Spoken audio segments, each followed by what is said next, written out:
As I walked in today, the first person I saw was Miss Jackson. I worked with her at Coral Middle School 25 years ago. A little bit more, yes, 27 years ago, a long time ago. But I am so glad to be here. But before I get started, I want to introduce my family. Many of you know them, but you need to know them because you're going to see a lot of them. Starting with my son. Stand up, please. He's probably saying, please don't do this again. He's my mini-me. He's a sophomore at Georgia Southern, majoring in sports journalism. Very proud of him. My daughter, Caitlin, she is now an educator. She's now teaching in Americus, Georgia. She's teaching special education. She followed after her mom and after me. God bless her. And my wife, who's been with me and has put up with me for this long. I appreciate it because, as you know, being in this role, it takes a family. And they know the many long nights that I have to spend in my current job and looking forward to doing this in the future job. But I'm excited that they're here. I'm excited to see all of you here. And I promise you, I will be brief. I have a few points, and then I'm going to sit down and welcome you. But I do want to say to you, it's interesting when we talk about leadership. I relate to many of the students in this district when it comes to coming from a single-parent home, a family of 6, living in a small town. Many of you have probably never heard of it, Boston, Georgia. No one from Boston here, right? So I can tell stories then. Well, no, let me share with you. Boston is a small town in southwest Georgia near Thomasville, right on the line of Tallahassee. That's where I was born and raised. The interesting thing is that in growing up, I always tell students that if you want to be connected, if you want to finish high school, you have to get involved in high school. I was one of those students who did not get involved in high school, and I'll tell you why. As a single parent, my mom worked 2 and 3 jobs. The high school was 12 miles away. I couldn't get involved in the activities. But it's interesting, my leadership journey did not take place at school. My leadership journey took place at church. I was reared in a small church called Trinity Baptist Church. My principal at that time, my elementary principal, Ms. Abilene Barnes, saw something in me. I had other teachers there, Ms. Rosa Barnes, Ms. Blanchfield, who's my first year teacher. The interesting thing is my mom was their beautician as well.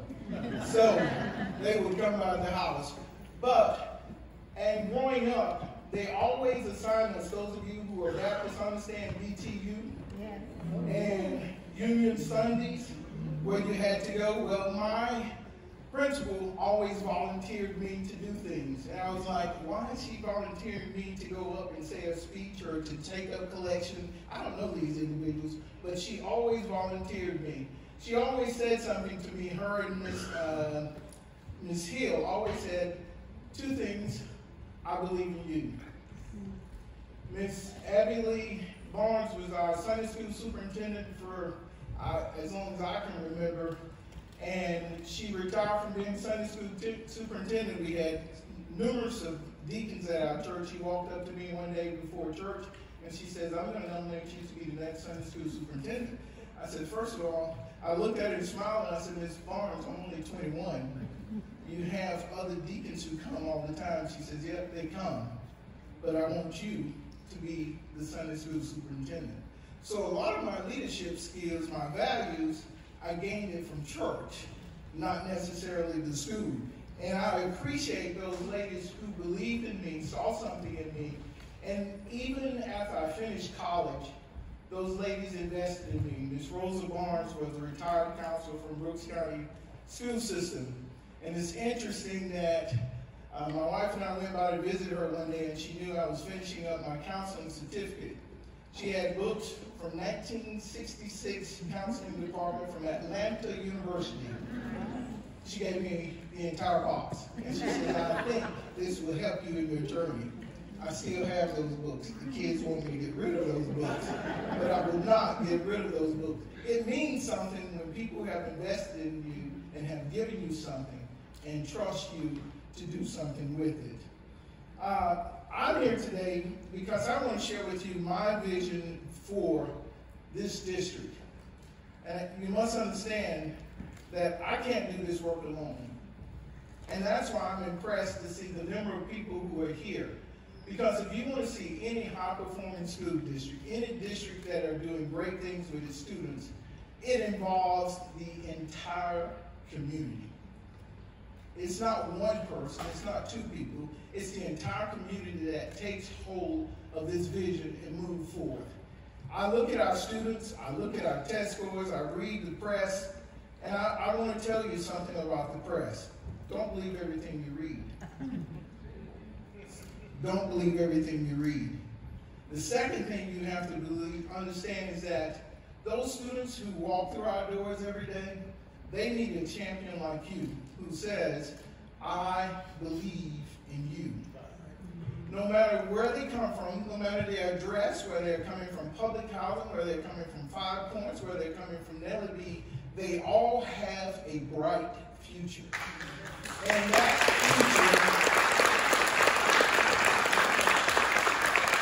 that future begins with us. That future begins with us holding each other accountable as to what product we want to see come from our school district. It's interesting, when I was growing up, very few of us saw our counselor. Those of you who are counselors, I apologize to you later.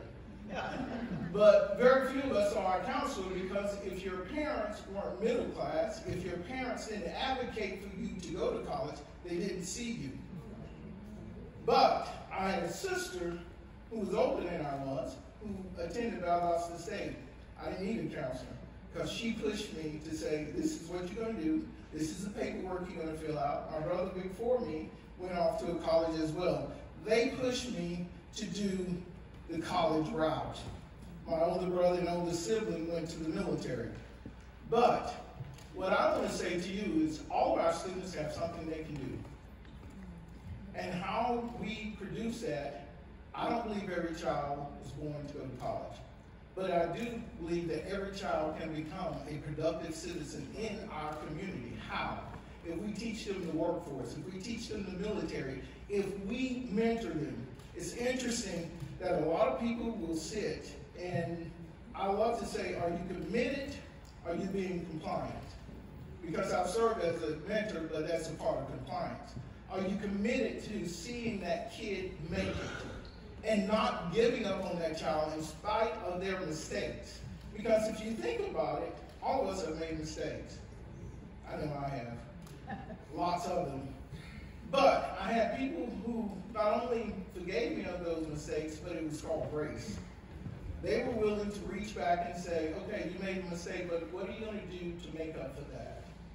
How are we going to invest in our kids? As we look, one of my first things in the 100 days is to meet with our school board individually, to develop a vision, to work with this governance team, because I want to change, we want to change the trajectory of all the students, not some students, but all the students in this district.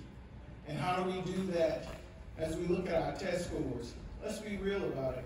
Let's say, look at our students who are not reading on grade level, how do we help them? I believe that as we look at our schools, we triage our schools. What are the schools that need the most assistance? That's where we put our resources, to help those kids to reach that level. We can't be afraid and say they can't make it. I think of our teachers. This pandemic has been a difficult time for all educators. Whether you believe it or not, it has. We can sit in this room and poll people and say, who lost someone to the pandemic, to COVID? Everyone has. We talk about the students, but what about our educators? What are we doing to support them? A lot of times in speaking to educators, they're going to be heard. We have to set aside that space to hear those students, to hear those teachers, to hear their concerns and make adjustments where necessary. I look forward to partnering with our businesses, to providing internships, but I also look forward to starting a faith-based initiative with our ministers. No matter what faith you may be, all of us have a part to play in this community. whether it being the churches adopting a school, serving as mentors in the schools, working with our students. Our students need us. Think about it. If you look at the statistics, we have 80% or more of our students on free and reduced lunch. A number of our students come from single-parent home. A number of our students have gone through trauma. How are we addressing it? Everyone wants to press the gas and say, yes, academics, I truly believe academics is important. But I can't work if I am not able to deal with the mental issues that are happening at home. And we have to address that. I look forward to meeting with all of our chiefs, and I got to give a shout out to all of them that are here. I see Dr. Scott. I'm not sure if I see any of the others, but I can tell you, they probably say, you're not even on the job and you're bugging us already. I've had Zoom meetings with them. I ask a lot of questions because that's the only way I'm going to know is to ask questions. And my question to you as a community, if we look at our current status of our school system, what is your role in going from our current status to being good, to being better, to being best? What can you do to help us to get to that stage? It's easy to complain. We have those. We have the naysayers of saying what we can't do and why we can't do it. But I believe if we bound together, if we work together, this can be the best district, not only in Northeast Georgia, but in the state of Georgia.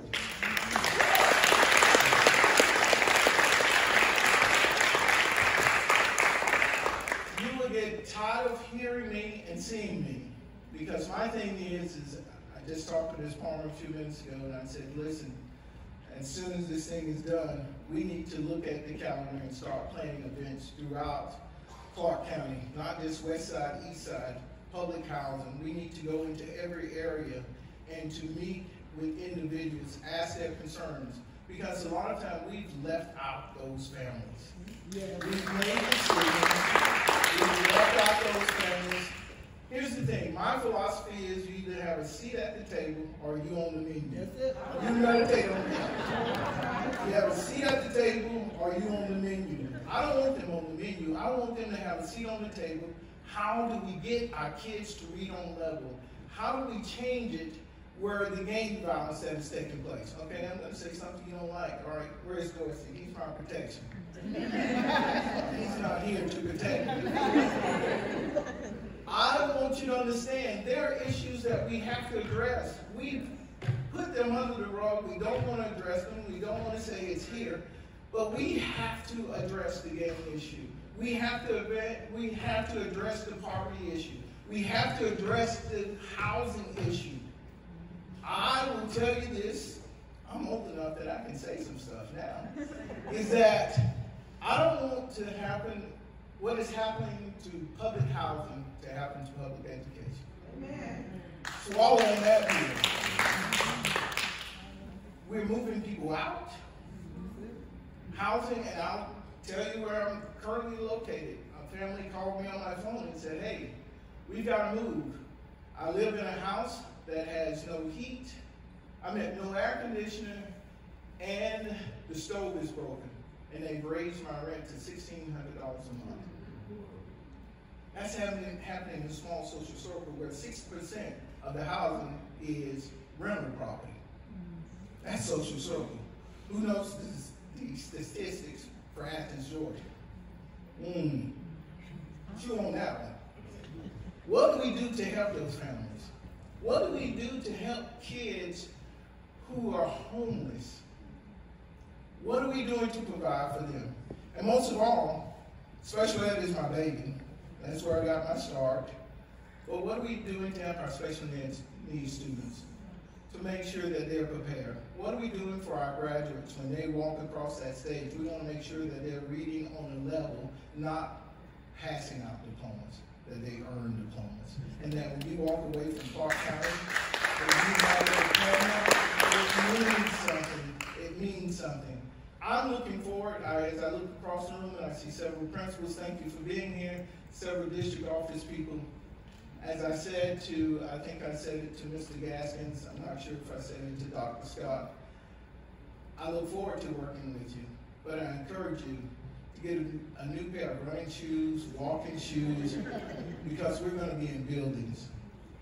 My expectation is for district office personnel, 2 to 3 days a week, you should be in somebody's building assisting our teachers. Let me tell you why.